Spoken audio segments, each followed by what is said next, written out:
Why do you think all gay men love you so much? Because like, obviously I love you. Because I'm fierce and I can sing, bitch, or something. Yeah. I don't think that's what it should be. That feels like enough, honestly. Like, that's a great reason.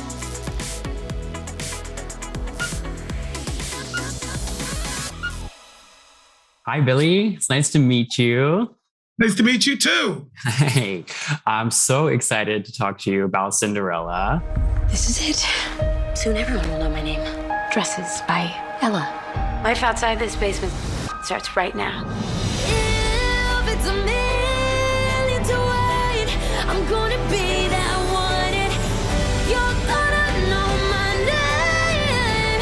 You're gonna know my name. Do you want to go to that ball? Yes, I was just crying and singing about it like 2 minutes ago. I loved your character. My only complaint was that we didn't get to see more of you. Well, you know, the fairy godmother just gets her ready for the ball, darling. It's magic time. They're glass? Any way you can make them more comfortable? No, But you just did a whole thing.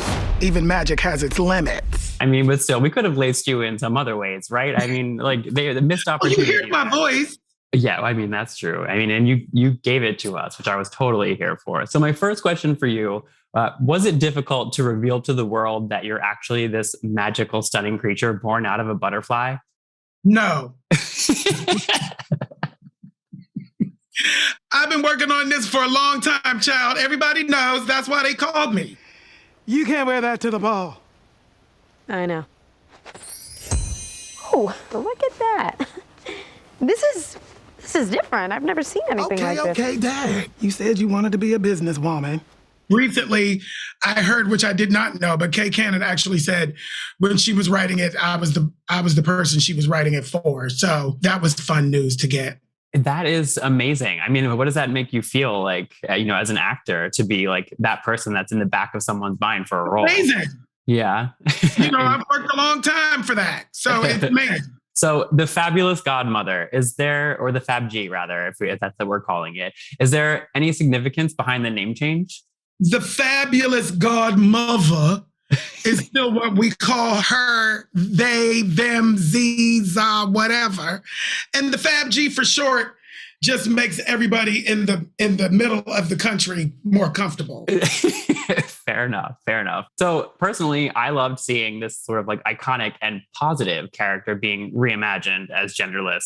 So I'm thinking back to your childhood, like, what do you think that would have meant to see this version of that character for you?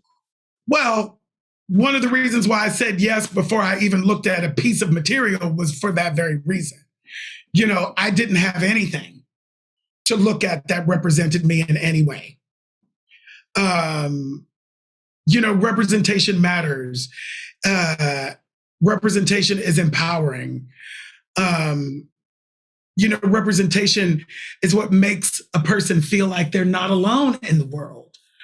I felt very alone for a really long time. And so I really feel very strongly about the roles that I take in making sure that we shine light on the darkness. We make the invisible visible. And you continue to do it. And honestly, I can't say enough about it. As somebody who works in queer media and as a queer person myself, it's so important to see those stories and have positive stories.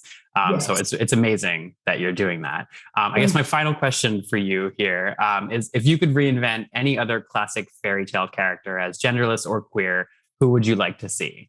I'm not really that fairy tale oriented. Okay. Orientated. But I would say I'd really love to play that Cruella. And the stone better watch out, honey. Amazing. Well, Billy, thank you so much for continuing to blaze a path for queer people around the world, but, and also for this amazing film. So thank you for taking the time. Appreciate it. Thank you. Hello. Hi. Hi. Thank you for hanging out with us today. Thank you. Scott and I decided to double team this interview today because he's kind of my own personal fabulous godmother. And I'm kind of Cinderella before the glow up. So we just thought good fit. Yes. Love that. Are you his godmother, personal godmother? I mean, He is, honestly. He's like my straight godmother, right? Like he introduced me to things like sports ball and like all of that stuff. So I'm like super into it. And Scott introduced me to things like Drag Race. So, it's a give and take relationship. I love that for you guys. Thank you. Thank you. So I think I'm going first here. So Adina, you play the evil stepmother and are no stranger to strong female characters. So my first question for you is, why do you think all gay men love you so much? Because like, obviously I love you. It's so funny you just asked me that, because that's a question that's been asked to me before and I never have a great answer. So I asked one of my gay friends that, and I wrote it in my notes in my phone. I'm not gonna be able to find it in time. I think it's something like, this is what you tell them. This is what you tell them. I'm fierce and I can sing, bitch, or something. Yeah. I don't think that's what it should be. That feels like enough, honestly. Like, that's a great reason. You gotta find it. Yeah, ask me something so she can find it. Okay. Yeah, Cinderella is one of course, the most iconic characters in the world, but your version is unlike anything we've ever seen before. Can you tell us a little bit about what sets Ella apart and what you personally love about her? Well, I think so many things set her apart. I mean, first of all, she is somebody that I have a huge wedding. She is somebody that follows her instincts, and somebody that has dreams and aspirations, and that's her main thing. Is she just wants to be herself. She wants to explore her creative dreams and her visions of being a dress designer. And she's just like, it's so unfair that I'm talented and I can't have a job and I can't show people this just because I was born a woman. And I think that she is also not waiting for a prince or for anybody really to change her reality. She's kind of like taking it upon herself. So she's kind of this like rebellious, badass princess. What do I personally love about her? That. Yes, future queen, yes! What's that, Prince? You'd like to dance? Get in line, Your Highness. If you had an actual fabulous godmother when you were younger, what one thing do you think you would have asked for? I probably honestly would have asked for, it depends, like what age are we talking? Middle schoolish, like a middle school, high school. Probably literally just like a boyfriend. And that's, I know that that's like not what the movie is about, but that's what I would have asked for at 14.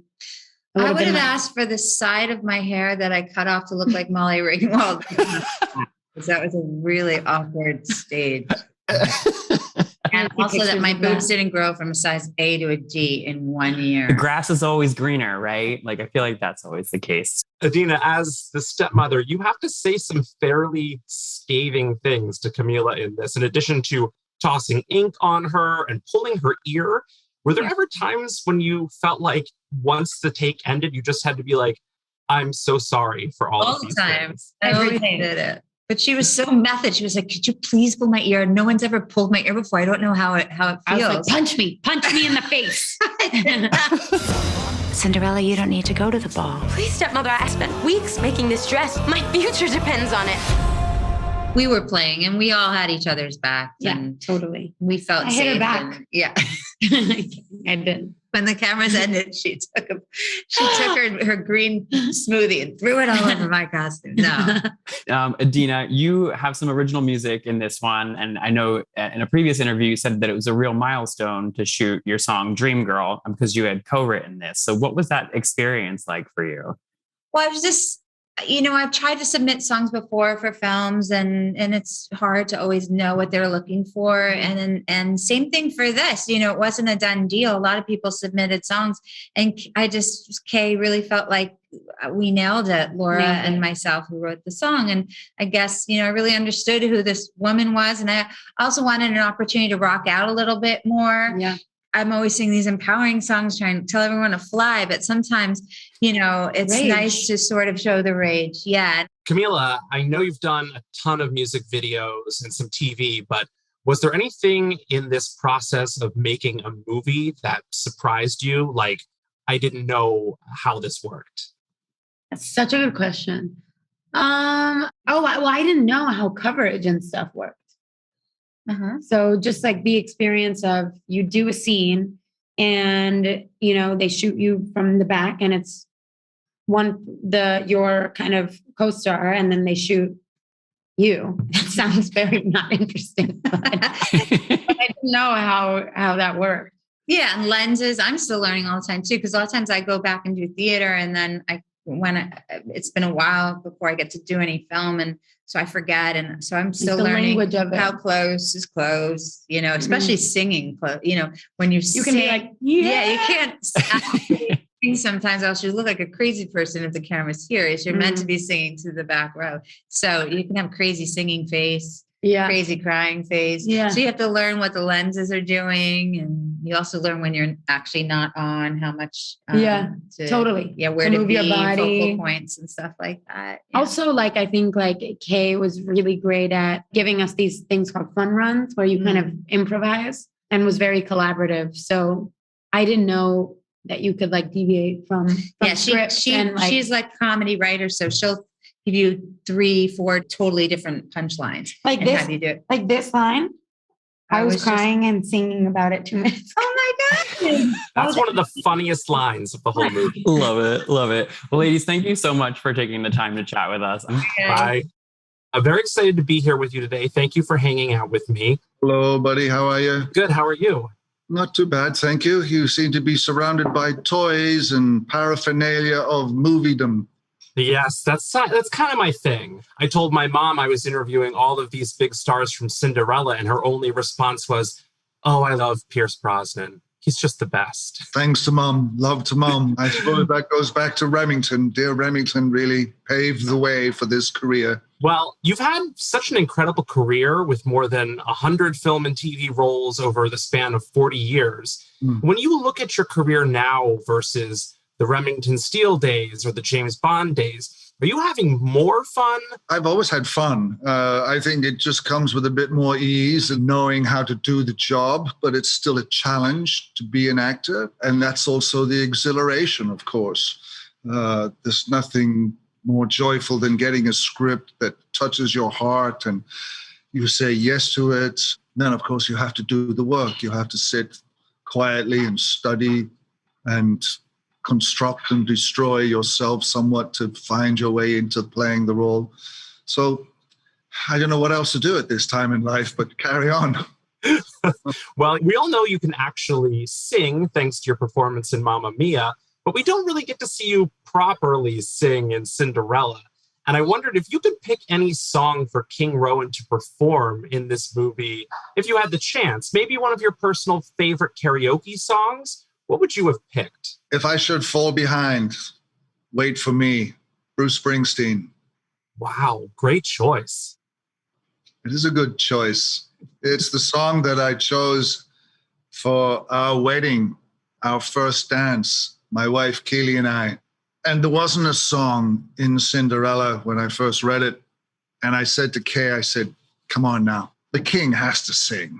You have to find a way for me to sing a song just for the hoot of it all.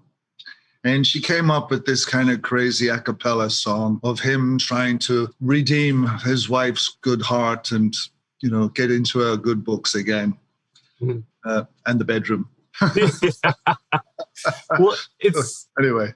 It's so funny you brought that up because the king has this really great arc and he has this very sweet romantic gesture on the horse under the queen's balcony.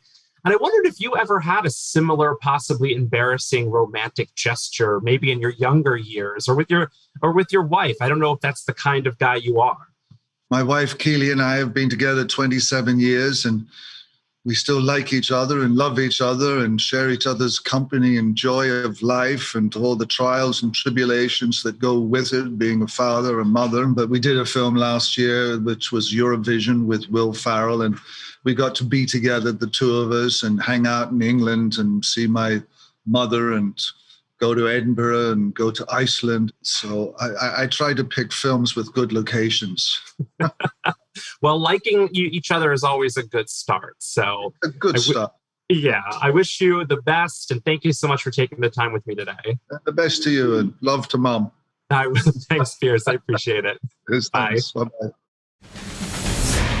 Dresses by Ella.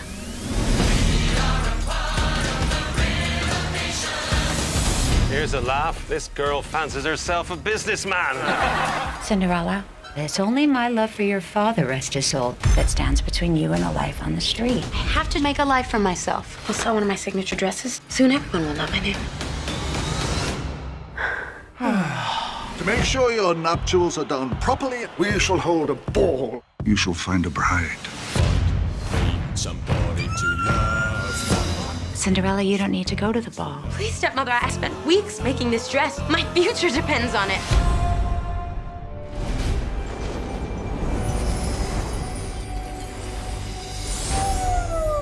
Yes! I am your fabulous godmother.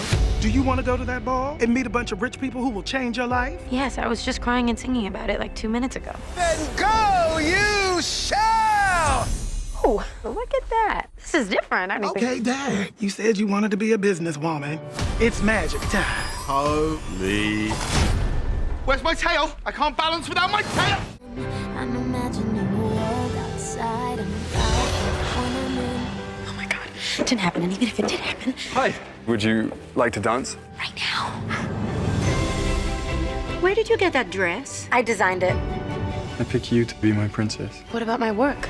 I don't want a life stuck waving from a royal box any more than a life confined to a basement. If it's a million to wait, I'm gonna be that one. And if it's I have dreams that I have to chase. I'm gonna be the sun and I Marry him and all of our problems will be solved. It's too late.